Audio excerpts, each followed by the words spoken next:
Hi viewers, welcome to my channel. இன்றைக்கி நம்ம ஒரு டேஸ்டியான வெண்டைக்காயோட தொகையில் எப்படி பண்ணுறதுங்கிறத பார்க்க போகிறோம். இதுக்கு வெண்டைக்காய் வந்து நான் கிட்டத்தட்ட 200 கிராம் எடுத்துட்டுருக்கேன். அது பொடிப்பொடியாக கட் பண்ணி வச்சுட்டுருக்கேன். ஏன்னா அதை அரைக்க தான் போகிறோம். அதுக்கப்புறம் சின்ன, அதாவது பெரிய சைஸ் வெங்காயம், சின்ன சைஸில் உள்ளது வந்து ஒன்று வந்து ஸ்லைசஸாக கட் பண்ணி வச்சுட்டுருக்கேன். சின்ன டொமேட்டோ வந்து 2 கட் பண்ணி வச்சுட்டுருக்கேன். 8-10 பல் பூண்டு, ரொம்ப சின்னதாக இருக்கிறதுனால 8-10 பல் பூண்டு வச்சுட்டுருக்கேன். அதுக்கப்புறம் இப்போ நம்ம ஃபஸ்ட்டு வறுக்கிறதுக்கு வந்து 2 ஸ்பூன் தனியாக எடுத்துட்டுருக்கேன். 5-6 வத்தமிளகா எடுத்துட்டுருக்கேன். ஒரு சின்ன பீஸ் புளி, ஜஸ்ட் பிரிச்சிருக்கிறதுனால அப்படி இருக்குது, சின்ன பீஸ் தான் எடுத்துட்டுருக்கேன். இதெல்லாம் லைட்டாக வதக்கின்ட்டு ஒரு 3/4 ஸ்பூன் ஜீரகம் இருக்குது, அதை நம்ம முடியும் போது வதக்கி எடுத்துக்க போகிறோம். இதை தவிர இதில் நான் 2 table spoon 1.5 to 2 table spoon வந்து வறுத்த இது நிலக்கடலை வறுத்து வச்சுருக்கேன்.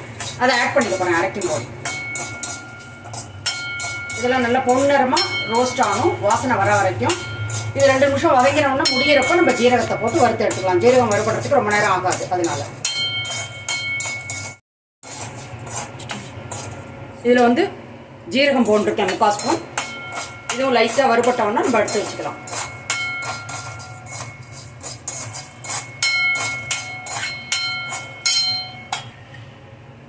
இப்போ வந்து இதெல்லாம் நம்ம எடுத்து வச்சுக்கலாம்.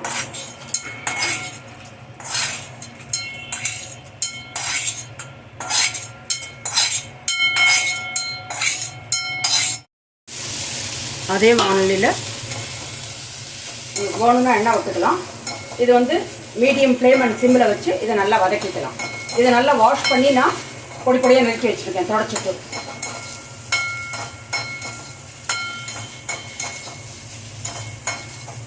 இது கொஞ்சம் வதங்கட்டும்.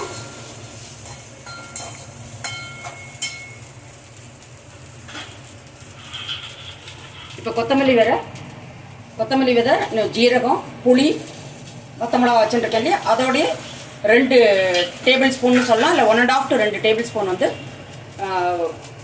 நிலக்கடலையை வந்து வறுத்து எடுத்து வச்சுருக்கேன். வறுத்த நிலக்கடலை இருந்தால் நீங்கள் டைரெக்டாக சேர்த்துக்கலாம். இதை வந்து கோர்ஸ் பவுடராக மிக்சியில் அரைச்சி வச்சுருக்கலாம். நம்ம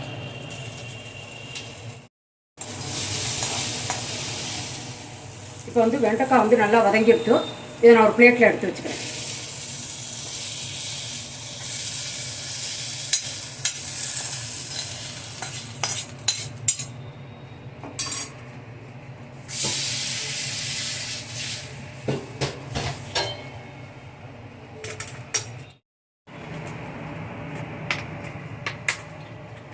இப்போ 1 ஸ்பூன் எண்ணெய் விட்டுருக்கேன். அதில் வந்து இந்த வெங்காயம், தக்காளி, பூண்டு. வெங்காயம் வதங்கிறதுக்கு அப்புறம் அது போடணும்னா இல்லை, இதை வந்து சிம்மில் வச்சு கொஞ்சம் நல்லா வதக்கிக்கலாம். நம்ம வெண்டைக்காயோடய வதக்கலாம், ஆனால் வந்து உங்களுக்கு சரியாக வதங்காமல் போயிடும், 1-2 அப்படி இருக்கும். அதனால வந்து நம்ம இப்படி தனியாக வதக்கிட்டா ஈஸியாக இருக்கும். இதில் வந்து கொஞ்சோண்டு சால்ட் போட்டுக்கிறேன், சீக்கிரம் வதங்கிறதுக்கு.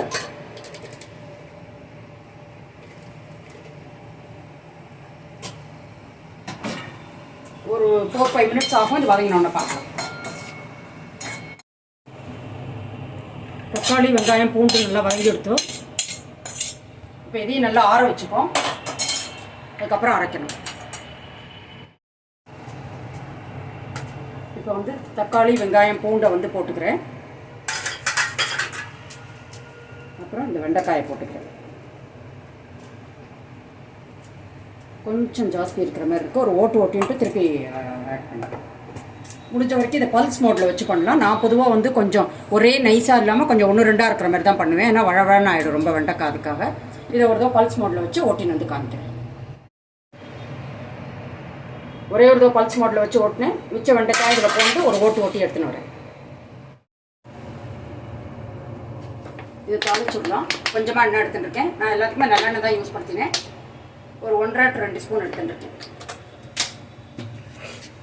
நீங்கள் குறைச்சும் போட்டு தாளிக்கலாம். கடுகு,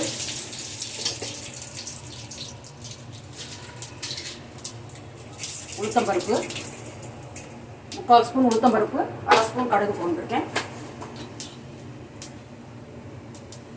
கருவேப்பிலை,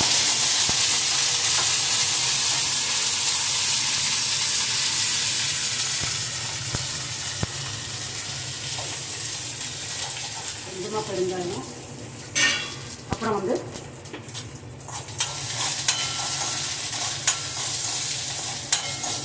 நல்லா சவந்துருக்கு உளுத்தம்பருப்பு. இப்போ நம்ம அரைச்சி வச்சுருக்கிறத போட்டுக்கலாம். நம்ம வந்து வெங்காயம் தக்காளி வதங்கும் போது தான் நம்ம உப்பு போட்டோம், கொஞ்சமாக தான் போட்டோம். இப்போ கொஞ்சம் போட்டுக்கலாம், ஒரு அரை ஸ்பூன். இதை வதக்கிட்டு நம்ம டேஸ்ட் பண்ணிக்கலாம். டேஸ்ட் பண்ணிவிட்டு உங்களுக்கு தேவையான உப்பை கலந்துக்கலாம்.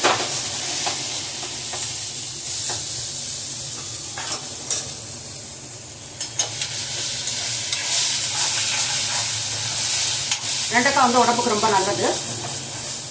யார் வந்து வெங்காயம் பூண்டு சாப்பிட மாட்டாலோ அது வெங்காயம் பூண்டை மட்டும் ஸ்கிப் பண்ணிவிட்டு தக்காளியை வதக்கிக்கலாம். தக்காளி மட்டும் போடுற பட்சத்தில் நீங்கள் வெண்டைக்காயோடைய தக்காளியை வதக்கிடலாம், அது வதங்கிடும் நல்லா. இப்போ வந்து நமக்கு நம்மளோட வெண்டைக்காய் துவையல் வந்து ரெடி ஆகிடுச்சு. இது சர்விங் பவுலில் காமிச்சு மாற்றிட்டு உங்களுக்கு காமிக்கிறேன்.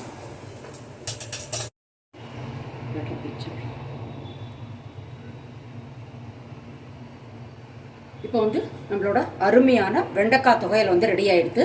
இது வந்து உங்களுக்கு இட்லி, தோசை, சப்பாத்தி அண்ட் வந்து நம்ம சாதத்தில் பயஞ்சு சாப்பிட எல்லாத்துக்குமே நல்லாயிருக்கும். சாம்பார் சாதம், ரசம் சாதம், தயிர் சாதத்துக்குலாம் ரொம்ப எக்ஸலண்ட்டாக இருக்கும். இந்த ரெசிபியை டைம் பண்ணி பாருங்க. இந்த ரெசிபி உங்களுக்கு யூஸ்ஃபுல்லாக இருந்ததுன்னா என் சேனல் லைக் பண்ணி, ஷேர் பண்ணி, சப்ஸ்கிரைப் பண்ணுங்க.